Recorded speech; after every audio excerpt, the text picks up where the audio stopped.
अस्सलाम वालेकुम स्टूडेंट्स। हमारा टॉपिक चल रहा है इलास्टिसिटी ऑफ डिमांड का। इससे पहले वीडियो में हम लोगों ने की थी types of elasticity of demand. तो यहाँ पर आप देखें एक चार्ट आपको बना नजर आ रहा है जिसके अंदर सारी डिटेल आपको नजर आ रही है किस चीज़ की, measurement of elasticity of demand. Measurement के लिए क्या क्या तरीके जो हैं अब हमारे पास अवेलेबल हैं।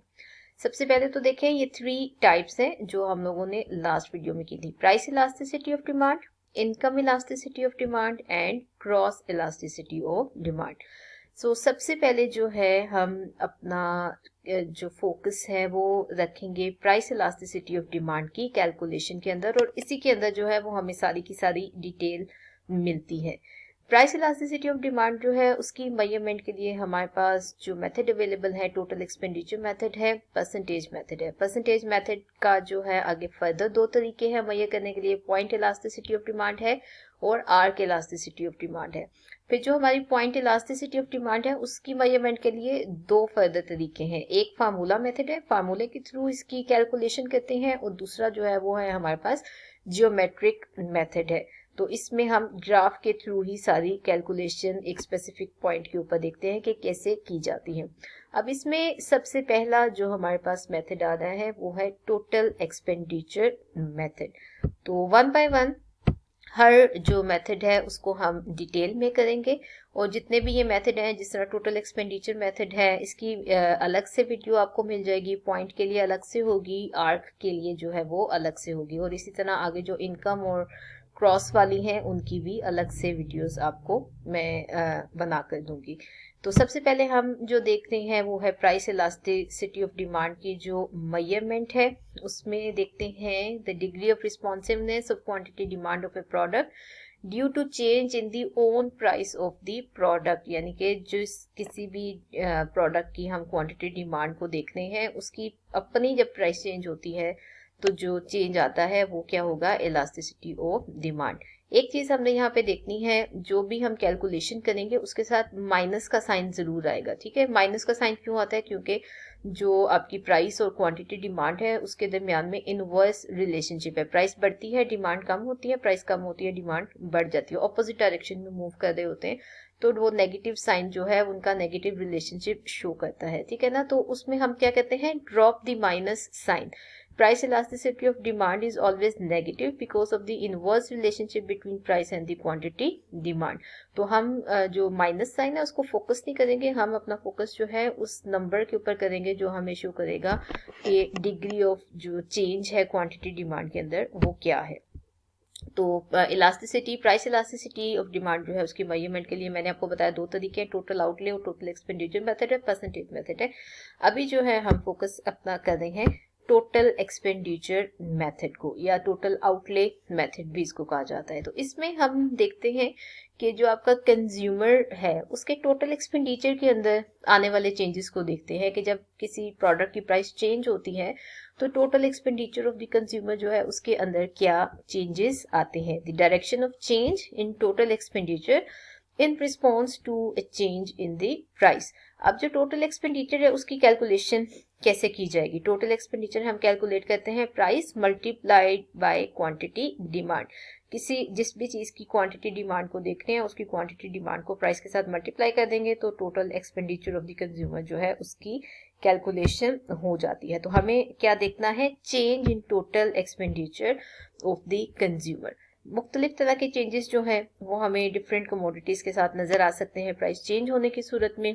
नंबर 1 क्या हो सकता है, if total expenditure of the consumer remains the same as a result of change in the price then elasticity of demand is equal to 1। यानी कि प्राइस चेंज होती है तो टोटल एक्सपेंडिचर जितना पहले था, प्राइस चेंज होने से पहले था, वो प्राइस चेंज होने के बाद भी टोटल एक्सपेंडिचर अगर उतना ही रहता है, उसके अंदर कोई चेंज नहीं आता, तो that means elasticity of demand जो है वो इक्वल टू 1 होगी। सेकेंड केस क्या हो सकता है, if total expenditure of the consumer increases as a result of fall in price and vice versa, कि in case price of the product जो है वो कम होती है, कम होने के साथ अगर टोटल एक्सपेंडिचर इंक्रीज हो जाता है तो आपकी इलास्टिसिटी ऑफ डिमांड जो है वो ग्रेटर देन 1 होगी।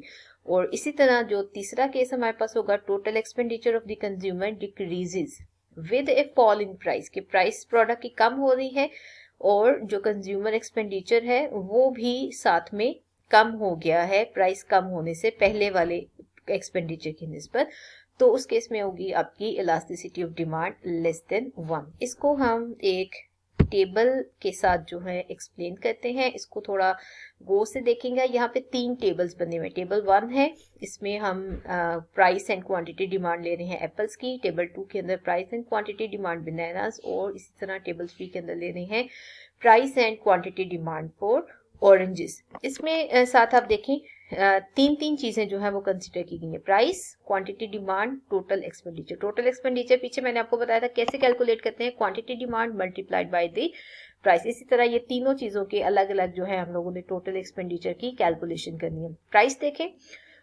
40 और 40 से कम होके आ रही है 20 पे आ रही है। तीनों चीजों की मैंने यही प्राइस रखी है, पहले 40 है फिर 20 है। इधर बनानास की प्राइस भी पहले 40 थी फिर 20 थी, और ऑरेंजेस की जो प्राइस है वो पहले 40 थी और फिर 20 थी। ठीक हो गया।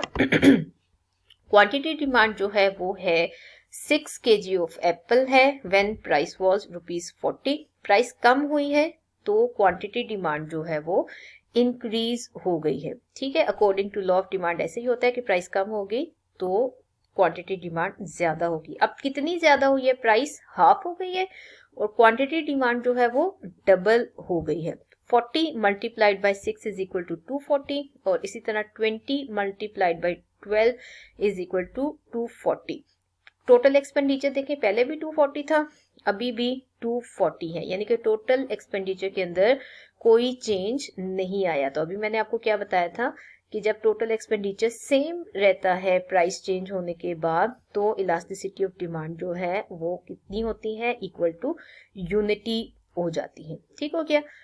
सेकेंड केस, प्राइस कम हो रही है 40 से 20 पे, ठीक, लेकिन जो आपकी क्वांटिटी डिमांड है वो भी चेंज हो रही है, इंक्रीज होगी according to the law of demand. लेकिन अब इस चेंज इन क्वांटिटी डिमांड जो है वो आप देखें पहले की निस्बत ज्यादा है। यहाँ पे हमने कहा प्राइस हाफ हुई है तो क्वांटिटी डिमांड डबल हुई थी, यहाँ पे प्राइस हाफ हुई है तो क्वांटिटी डिमांड जो है वो डबल से भी ज्यादा हो गई है, यानी कि प्राइस की निस्बत क्वांटिटी डिमांड के अंदर चेंज ज्यादा आया है। और टोटल एक्सपेंडिचर के ऊपर देखें, टोटल एक्सपेंडिचर पहले 240 था जो कि इंक्रीज हो गया है और ये हो गया है 320। 16 मल्टीप्लाइड बाई 20 जो है उससे फिर हम निकालते हैं 320।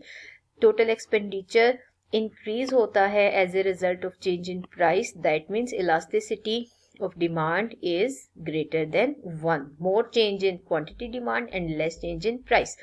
तीसरी चीज देखें, अब यहाँ पे प्राइस कम हो रही है, क्वांटिटी डिमांड बढ़ ही रही है, लेकिन बहुत ही थोड़ा सा जो है उसके अंदर इंक्रीज आ रहा है। टोटल एक्सपेंडिचर देखें, पहले 240 था, अब जो है टोटल एक्सपेंडिचर उसकी निस्बत कम हो गया है। तो इसके लिए पीछे हमने देखा था कि जब टोटल एक्सपेंडिचर जो है वो कम हो जाता है तो क्या होता है, इलास्टिसिटी ऑफ डिमांड जो है वो हमारी होती है less than 1, less changes in quantity demand and more changes in price. Price half हो गई है तो क्वांटिटी डिमांड जो है वो डबल नहीं हुई बल्कि डबल की निस्बत कम इंक्रीज हुई है। ठीक है, तो इस केस में आपकी है इलास्टिसिटी ऑफ डिमांड जो है वो लेस देन 1 होती है।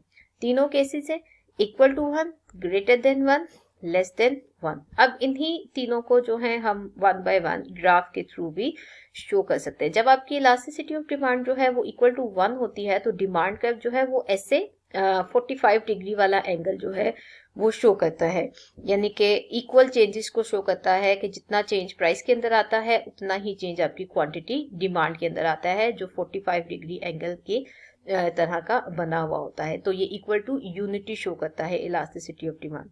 फिर जो elasticity of demand greater than 1 वाला जो हमारा डिमांड कर्व होता है वो फ्लैटर कर्व होता है, थोड़ा सा जो है वो झुका हुआ हमें नजर आता है एक्स एक्सिस की साइड पे। वो क्या शो करता है, more changes in quantity demand and less changes in price. जहां पर आपका डिमांड कर्व जिस तरफ को झुका हुआ है, जिस एक्सिस की तरफ झुका हुआ है, वो वहां पर ज्यादा चेंजेस को शो करता है। और जो ये है elasticity of demand less than 1, यहाँ वाला जो हमारा डिमांड कर्व बनेगा वो थोड़ा स्टीपर कर्व बनेगा, ऐसे थोड़ा सा खड़ा सा, जो कि पैरेलल टूवर्ड वाई एक्सिस की साइड पे थोड़ा सा पैरेलल होता है। ये क्या शो करेगा? मोर चेंजेस इन प्राइस, जो कि वाई एक्सिस पे मुहैया किए गए हैं, and less changes in quantity demand, elasticity of demand equal less than 1 को ये शो करता है। ठीक है, तो ये तीनों कॉलम आप देखें, पहला कॉलम जो टेबल है वो टोटल एक्सपेंडिचर के अंदर कोई चेंज शो नहीं करता, वो शो करता है elasticity equal to 1 when total expenditure is greater due to change in price, तो elasticity of demand greater than 1 है। और इसी तरह अगर टोटल एक्सपेंडिचर जो है वो पहले की निस्बत कम हो जाता है due to change in price, तो वो फिर आपकी इलास्टिसिटी ऑफ डिमांड जो है वो हो जाती है लेस देन 1। तो इस मेथड में आपने क्या देखा कि total expenditure of the consumer जो है उसको फोकस करते हैं, उसके अंदर देखते हैं कि क्या चेंजेस आते हैं due to change in price, तो उसी की बेस पे फिर हम डिसाइड करते हैं कि इलास्टिसिटी ऑफ डिमांड जो है उसमें क्या चेंजेस आते हैं। अब टेबल 1 के अंदर हमने देखा चेंज इन क्वांटिटी डिमांड जो है equal to change in price है, तो elasticity of demand equal to 1 है। सेकंड जो हमारा टेबल था उसमें हम लोगों ने देखा change in quantity demand greater than था as compare to the change in price, तो इलास्टिसिटी ऑफ डिमांड जो थी वो भी ग्रेटर देन 1 थी। और जो हमारा थर्ड वाला टेबल था उसमें हम लोगों ने देखा चेंज इन क्वांटिटी डिमांड जो है वो कम थी as compare to the change in price, so elasticity of demand वहां पे क्या थी? लेस देन 1 या लेस देन यूनिटी थी। ये हो गया आपका टोटल एक्सपेंडिचर मेथड।